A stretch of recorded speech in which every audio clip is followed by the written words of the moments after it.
J'ai pensé à vous immédiatement ce matin quand j'ai appris Oui, cette nouvelle, parce que ça me rappelait une conversation qu'on a eue il y a peu de temps toutes les deux, où oui. vous me disiez ma mission de parlementaire, je l'ai apprise en allant écouter Simone Veil à l'Assemblée nationale. Comment vous réagissez ce matin à l'annonce de son décès? Je suis extrêmement triste d'abord parce que c'est une femme d'exception qui a su, je dirais, avec courage et avec une détermination exceptionnelle, parce que je la connais très bien, nous étions très proches et nous le resterons naturellement parce que la force de cette femme, sa force d'âme, sa force d'esprit, son combat pour toutes les valeurs de la République. Et on peut dire d'une certaine façon que son destin a croisé celui de la France, celui de la liberté qu'elle a durement conquis. Elle a connu les camps de concentration et je l'ai accompagnée dans l'un des camps, malheureusement, où elle a été détenue. Ça a été pour moi un des plus grands souvenirs de ma vie. Et l'égalité entre hommes et femmes qui a effectivement totalement inspiré ma mission, si je puis dire, au niveau national Mhm. comme international. Et puis l'égalité sans la fraternité ne ferait rien. Et cette idée de l'humanisme, de l'altruisme qu'elle porte et qu'elle portait était, comment dirais-je, peut-être les plus beaux exemples de ce que l'on peut faire en politique, c'est-à-dire une exigence, une très haute idée de la vie politique et de l'action politique, sans jamais sombrer dans la médiocrité ou je dirais dans la complaisance. C'était une femme, comment dirais-je, qui jusqu'au dernier moment s'est battue, a combattu, et qui doit rester pour des générations nouvelles aussi l'exemple même de ce que l'on peut être de mieux dans la vie politique. Est-ce que vous aviez eu une conversation récente avec elle? Avec ses proches, avec nous. D'accord. Vous ne savez pas quel Euh, regard elle portait sur tout ce bouleversement politique qu'on est en train de vivre ou qu'on a vécu, Simone, qui vous a touché elle-même? non, Vous-même? non, non, Non. non, non, non. Mais je sais que, d'abord, elle misait beaucoup sur moi, elle me le disait souvent. Et je dois dire que j'ai toujours eu, j'ai une très belle photo avec elle que j'aime énormément.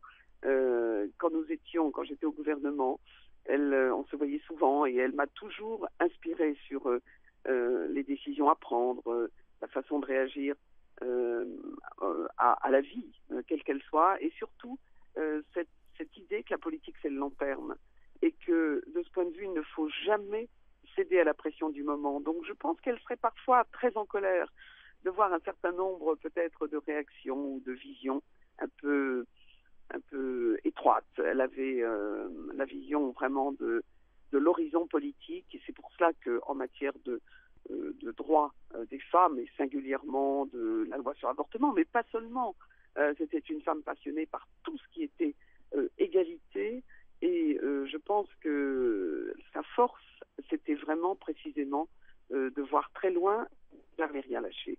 Et je pense que son exemple de ce point de vue doit rester aussi présent à la mémoire de tous ceux qui s'engagent en politique, c'est-à-dire savoir rester tête haute et surtout ne jamais se laisser aller à la pression du moment. Voilà, c'est une des leçons, Mhm. mais elle l'avait, je pense, appris aussi dans sa jeunesse et malheureusement avec les épreuves qu'elle a subies à ce moment-là. Mhm. Est-ce que c'était vraiment la députée modèle à vos yeux, ce que doit être une députée, même encore aujourd'hui? Est-ce qu'elle a fait des choses vraiment exceptionnelles? Elle était surtout ministre, On se elle souvient a de ses surtout discours, hein, été... comment elle a défendu euh, sa loi face à une ah, mais moi, assemblée d'hommes. et elle me disait toujours de continuer sur cette euh, éthique. Et je pense que, si je peux dire d'une certaine façon, j'ai toujours d'ailleurs une éthique en politique, c'est que je n'ai jamais cédé et je pense qu'elle a elle-même donné cette image. Je pense de ce point de vue, vous avez raison, on peut dire qu'elle est un modèle parce que ses colères, je me souviens de ses indignations, et je me souviens de sa passion, mais c'est une femme qui, comment dirais-je, n'aurait renoncé à rien. Et je crois que de ce point de vue, j'espère en tout cas avoir un peu hérité d'elle. Dites-moi, Madame Ameline, est-ce qu'on peut parler de lien avec la Normandie? Bon, sa maison, elle l'avait vendue ces dernières années, Oui, son état de santé, oui, son mais mari. elle aimait beaucoup cette région. Et en plus, la chance d'avoir un lien proche avec elle, d'être jamais sa confidente parce que ça n'était pas du tout son style, mais surtout de pouvoir toujours compter sur elle. C'était une femme qui était d'une fiabilité magnifique.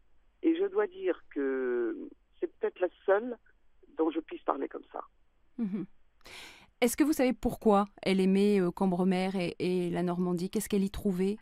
Enfin, le pays d'Auge, surtout. Elle y trouvait beaucoup d'apaisement. Elle aimait les paysages aussi.